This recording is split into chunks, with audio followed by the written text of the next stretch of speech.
When someone knocks on your door at 6 a.m. holding a stack of legal papers, you know your day is about to get interesting. But when that someone is your HOA president, wearing a bathrobe, curlers, and a smug grin like she just conquered the world, well, that's when you know things are about to get downright stupid. That's exactly how my morning started, the day Karen decided to sue me.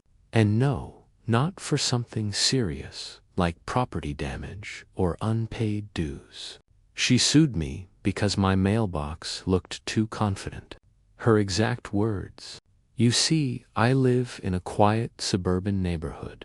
That would have been perfect if not for Karen and her band of clipboard commandos. These people treat the HOA rules like holy scripture. If your grass grows half an inch too tall, you get a violation letter.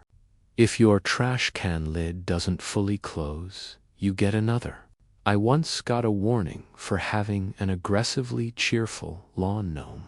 Apparently, smiling ceramic figures threatened the visual harmony of the community.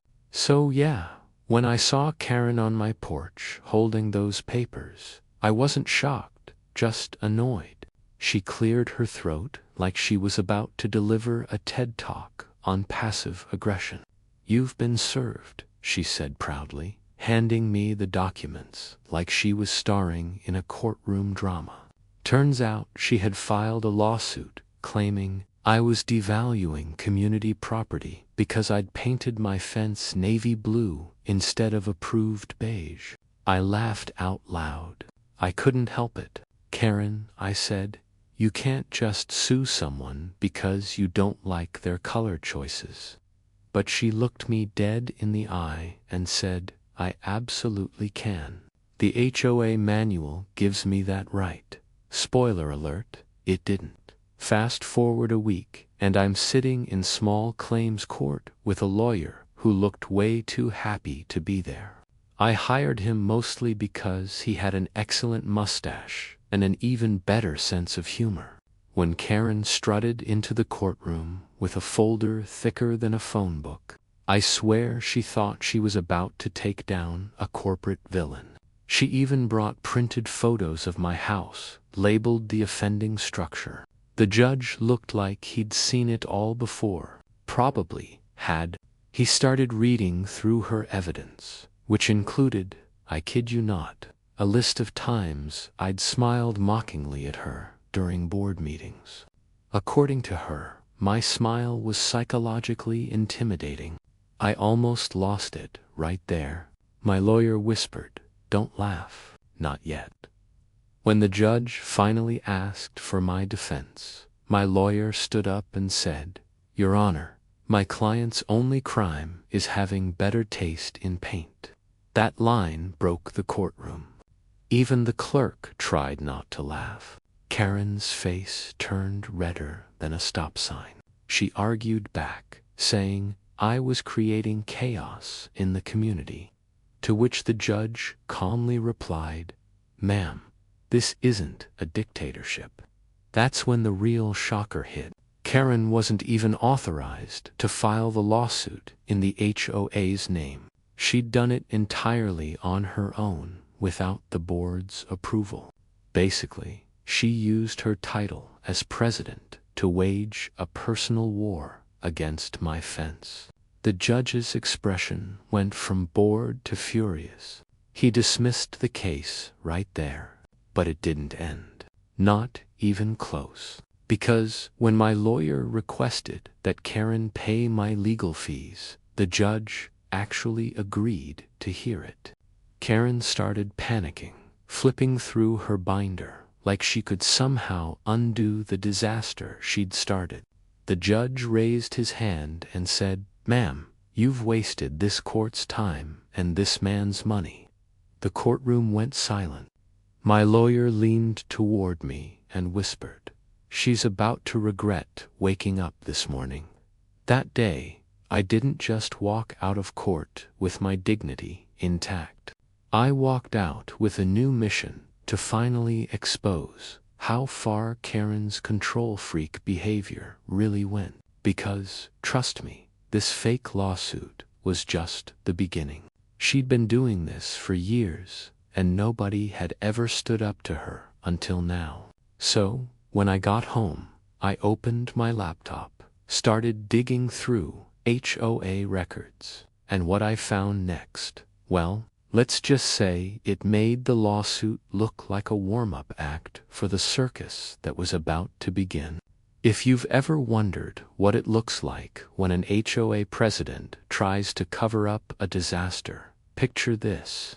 Karen sitting in her golf cart with a walkie-talkie, speed dialing board members like she's running a national emergency hotline. She was panicking, and it was beautiful. The day after the court hearing, I noticed a strange thing. All my neighbors suddenly avoided eye contact. Normally, people would wave, talk about their lawns, gossip about whose cat was stealing bird food. But now, it was like I'd grown horns. Turns out Karen had gone door to door, telling everyone I'd sued the HOA and embezzled community funds. Yeah, apparently I was now the suburban version of Al Capone. I decided to play along. I put on my friendliest smile and said, "Yep, caught me red-handed. I'm secretly running a crime syndicate out of my garage." That didn't help my case, but it sure made Karen lose sleep. Meanwhile, I was quietly collecting receipts. Literally, I dug through HOA financial statements, meeting minutes, and payment records that Karen had uploaded to the community portal. And that's when I hit gold. She had been using HOA funds to pay for beautification projects, which in plain English meant spa days and wine deliveries. One receipt even listed personal stress management, translation, massages charged to the community account. I couldn't believe it. The woman who fined me for painting my fence had been painting her nails on the HOA's dime. So, I printed everything out, labeled it neatly, and brought it to the next HOA meeting. Karen didn't know I was coming. I wasn't even on the agenda. She started the meeting like always, fake smiling and pretending to be in charge. "Let's keep this brief, folks," she said, tapping her papers like a wannabe CEO. That's when I raised my hand. "I'd like to discuss item 9, I said. She froze. "There is no item 9, she replied quickly. I smiled. "There is now." I stood up, walked to the front, and dropped my stack of papers on the table. "These," I said dramatically, "are receipts showing how our HOA funds were used to pay for personal therapy retreats in Napa Valley. Care to explain, Madame President?" You could hear a pin drop. One board member actually choked on his coffee. Karen's eyes darted around the room like she was searching for a teleportation button. That's confidential," she stammered. I replied, "Funny, I didn't know spa facials were classified information." Then came the best part. Remember that court hearing? The judge's written order had been posted online as public record, and it clearly stated that Karen, not the HOA, was personally responsible for my legal fees. So, I held it up like a trophy and read it aloud. "The plaintiff, Karen L., acting without board authorization, is ordered to pay all defendants' legal costs." The room erupted. Half the board members started whispering. One woman literally said, "Oh my God." And another guy tried to hide his laughter behind a cough. Karen's face turned a color I didn't know humans could make. She stood up and shouted, "This is harassment." I grinned. "No, Karen, this is accountability." At that moment, something magical happened. The neighbors who had avoided me all week started nodding. A few even clapped. It was like watching a dictatorship collapse in real time. The treasurer, who'd been silent the entire meeting, finally spoke. "Madame President," he said, "you violated the bylaws and misused funds. I motioned to suspend you from the board pending investigation." Karen's jaw dropped. "You can't do that," she yelled. "Actually," I said, "they can. It's in Section 4, Article 3, right under misappropriation of funds. I highlighted it for you." Her power was slipping, and she knew it. She stormed out of the room, shouting something about calling her lawyer. The moment she left, everyone broke into laughter. It wasn't mean laughter. It was the kind of collective relief you feel when the villain finally gets caught tripping over their own ego. After the meeting, one of the neighbors came up to me and said, "Man, I've been waiting years for someone to stand up to her." Another added, "We should have recorded that. Trust me, I wished we had. It would have gone viral in 5 minutes." That night, I went home, poured myself a drink, and checked my mailbox. No fines, no letters, no urgent violations. For the first time in months, peace. Or so I thought. Because the next morning, I got an envelope with no return address. Inside was a single piece of paper with one line written in all caps. "This isn't over." It was Karen's handwriting. I laughed, but deep down I knew she meant it. Karen wasn't the kind of person to go quietly. She'd already faked a lawsuit. Now she was about to fake something much bigger. And the next thing she did, oh, it made the entire town talk. When someone sends you a threatening letter in all caps, you expect them to back it up with something serious. But this was Karen we were talking about, the woman who once called the city inspector because my recycling bin was visually offensive. So when I got that note saying, "This isn't over," I knew something ridiculous was coming. I just didn't know how ridiculous. 3 days later, I woke up to flashing lights outside my house. 2 county inspectors were standing on my lawn, clipboards in hand, looking at my property like it was a crime scene. One of them asked, "Are you Mr. Reynolds?" I said, "Yes." He flipped a page and said, "We received a complaint about unpermitted construction." I blinked. Construction? What construction? He pointed to my shed, my tiny garden shed, the same one I'd had for 5 years. Apparently, Karen had reported that I'd built an illegal secondary dwelling and was renting it out to strangers. I nearly choked on my coffee. Luckily, the inspectors weren't idiots. They took one look inside, saw my lawnmower rakes, and a tragic-looking bag of fertilizer, and realized they'd been played. One of them sighed and said, "Sir, I'm sorry. We've been getting a lot of creative complaints from your HOA president." I laughed so hard, I nearly cried. Creative complaints. That was a polite way of saying weaponized stupidity. But here's where things got delicious. Because those same inspectors had to file a report, and their report automatically went to the county legal department. Within a week, Karen got a call from a very real county attorney asking why she'd submitted false claims under the HOA's name. That call did not go well. I wasn't there.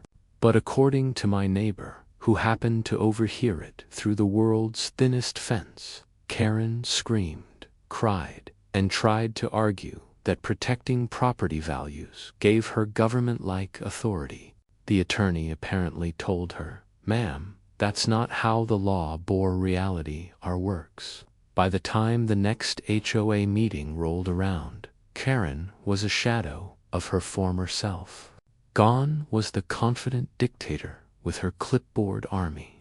She walked in quietly, wearing sunglasses indoors, like she was in a witness protection program.